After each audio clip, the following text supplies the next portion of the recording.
இலக்கை நோக்கி டுவர்ட் த கோல் இந்த நிகழ்ச்சிக்கு உங்களை அன்புடன் வரவேற்கிறோம். Praise the Lord. ஆண்டவராகிய இயேசுவின் இனிய நாமத்தில் இந்த புதிய நாளிலே உங்கள் எல்லாருக்கும் அன்பின் வாழ்த்துக்கள். மார்க் எழுதின சுவிசேஷம் 2ஆம் அதிகாரம் 3ஆம் வசனம். அப்பொழுது 4 பேர் ஒரு திமிர்வாதக்காரனை சுமந்து கொண்டு அவரிடத்தில் வந்தார்கள். தேவ பிள்ளைகளை, இந்த வார்த்தைகளை கேட்கிற நீங்க யாராவது ஆத்மாவை ஆதாயம் பண்ணணும்னு ஆசைப்படுறீங்களா? உங்க மூலமா யாராவது ஒருவராவது ஆசீர்வதிக்கப்படணும்னு நீங்க விரும்புறீங்களா? உங்க வாழ்க்கை தேவனை மகிமைப்படுத்துகிறதா மாறணும் அப்படின்னு நீங்க ஆசைப்படுறீங்களா? நீங்க செய்ய வேண்டியது ஒரு 3 விஷயம் இருக்குங்க. ஒருவர் பாரத்தை ஒருவர் நீங்க சுமக்கணும். அன்பினால் ஊழியம் செய்யணும். யாரை நீங்க ஆதாயம் பண்ணணும்னு நினைக்கிறீங்களோ, யாருக்கு உதவணும்னு நீங்க விரும்புறீங்களோ அவங்கள இயேசுவின் இடத்தில் கூட்டிட்டு வர. இந்த 3ஐயும் நீங்க செஞ்சீங்கன்னா உங்க வாழ்க்கைய யாரோ ஒருத்தருக்கு ஆண்டவர் ஆசீர்வாதமா மாற்றுவார். உங்க வாழ்க்கையின் மூலமா தேவன் மகிமைப்படுவார். திமிர்வாதக்காரன் பாவத்தினால முடங்கி போனவன் அப்படின்னா என்ன அர்த்தம்? நீ செஞ்ச சேட்டைக்கெல்லாம் உனக்கு இதுவும் வேணும் இன்னும் வேணும் அப்படி சொல்லப்பட்ட ஒரு மனுஷன்தான். ஆனா அவனை ஒரு 4 பேர் தூக்கி சுமக்குறாங்க கட்டிலோட. இயேசு இருந்த வீட்டுக்குள்ள நுழைய முடியலன்னு மேல்கூரை பிரிட்ஜில் அவருக்கு முன்னாடி இறக்குறாங்க. நாங்களே நிறைய கஷ்டத்துல இருக்கிறோம், எங்களுக்கே நிறைய பிரச்சனை இருக்கு, எங்களுக்கே நிறைய தேவை இருக்கு அப்படின்னு நாம மட்டும் இயேசுவின் இடத்தில் வருவதோடு நிறுத்தி விடாம பாரப்பட்ட நிறைய பேர் நம்மளை சுத்தி இருக்கிறாங்க. பாதிக்கப்பட்ட நிறைய பேர் நம்மோடு கூட இருக்கிறாங்க. அவங்களெல்லாம் கொஞ்சம் கண்களை ஏறெடுத்து பார்ப்போம். பைபிள் சொல்லுதுல ஒருவர் பாரத்தை ஒருவர் சுமங்கன்னு. நம்ம சுமப்போம். அப்படிலாம் சுமந்தாதான் அவர்களும் இயேசுவை பார்க்க முடியும்.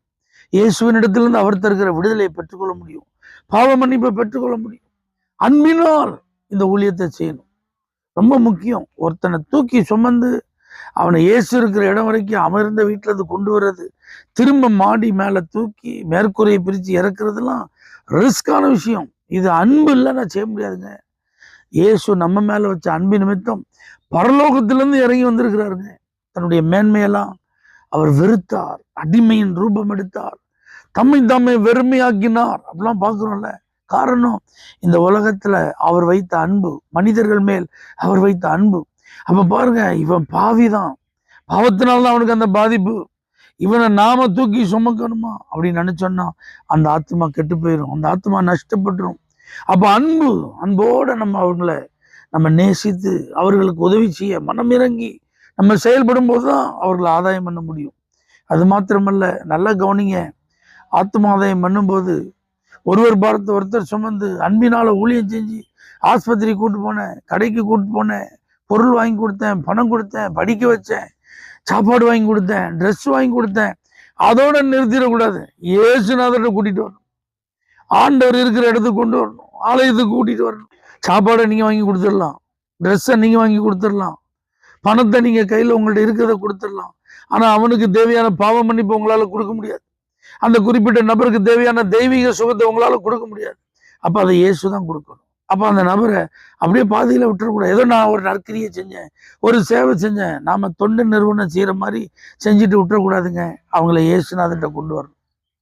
இயேசுவின் அன்பு அவர்கள் அறிந்து கொள்ள ஒரு வாய்ப்பை ஏற்படுத்தி தரணும். இயேசுவின் வார்த்தைகளை கேட்பதற்கான ஒரு இடத்துல கொண்டு வந்து அவர்களை அமர வைக்கணும். அப்படிலாம் செய்யும்போதுதான் அவர்கள் விடுவிக்கப்படுவார்கள், அவர்கள் ஆசீர்வதிக்கப்படுவார்கள். அப்படி அவங்க ஆசீர்வதிக்கப்படும் போதுதான் நாம் அவர்களுக்கு ஆசீர்வாதமா மாறுகிறோம். நம் மூலமாய் தேவநாமம் மகிமைப்படுகிறது. ஆத்மாதான் செய்வோம், தேவநாமத்தை மகிமைப்படுத்துவோம். தகப்பனே, இந்த வருஷத்துல ஒருவருக்காவது நாங்க உதவியாளர்களா இருக்கணும், பிரயோஜனமானவர்களா இருக்கணும், ஆத்மாவை ஆதாயம் பண்றவங்களா இருக்கணும், ஆண்டவரத்துல கொண்டு வந்து சேர்க்கிறவங்களா இருக்கணும்.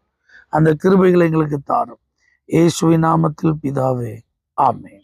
For prayer contact, Pastor J. J. Kumar, El Shaddai Ministries, 9500252586, Surandai.